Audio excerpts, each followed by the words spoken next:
வணக்கம்.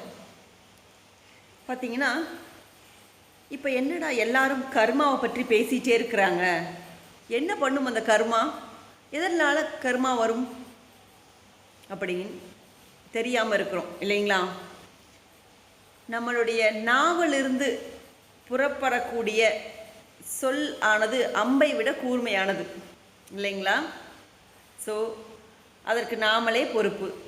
அப்படி நாம் பிறரை பேசக்கூடிய அந்த வார்த்தைகள் இதில் கூட கர்மா இருக்குது.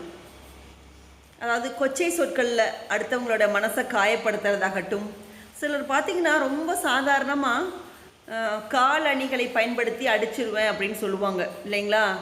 அது பார்த்திங்கன்னா காலணி, இரும்பு இவையெல்லாம் சனி பகவானுடைய காரகத்துவம் வாய்ந்தவை.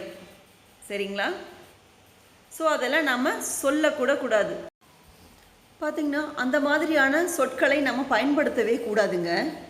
அதோட உருவ கேலி பண்ணுவது, அவர்களுடைய உடல் அங்ககீனங்களை வச்சு கேலிகள் செய்வது, பிறரை பார்த்திங்கன்னா அவதூறாக பேசுவது, அந்த மாதிரியான விஷயங்கள்லாம் நம்ம செய்யவே கூடாது. அதிலெல்லாம் கர்மா இருக்குது.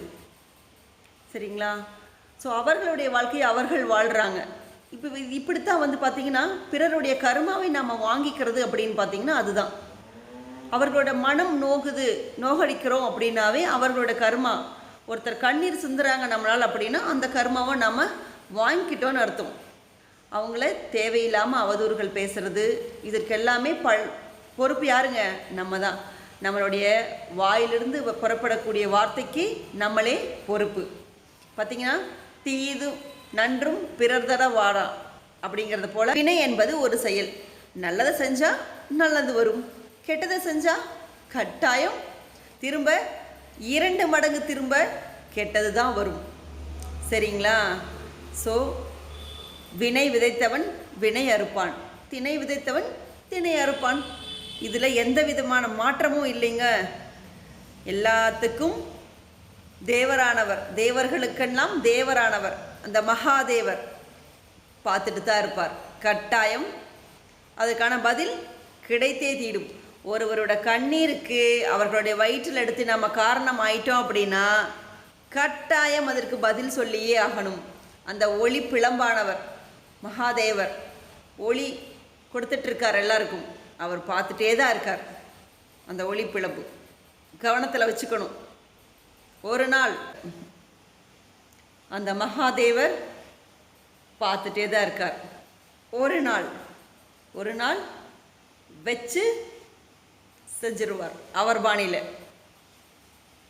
ஞாபகம் இருக்கணும். அது மட்டும் இல்லைங்க, பிறரை ஏமாற்றுவது, துரோகம் செய்வது, இவை எல்லாமே கர்மாவில் தான் அடங்கும். தெரிஞ்சோ தெரியாமலோ அதற்கான அறிவு முதிர்ச்சி இல்லாத காலத்திலேயோ யாருக்கோ செய்தது திரும்பவும் நமக்குத்தான் வரும். ஏன்னு கேட்டிங்கன்னா அப்போ தெரிஞ்சிருக்காது.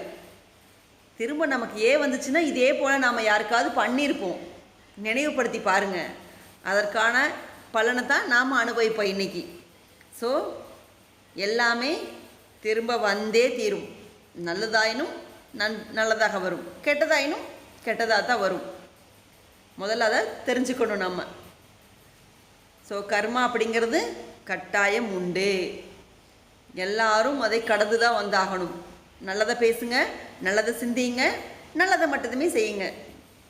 சிவாய நம.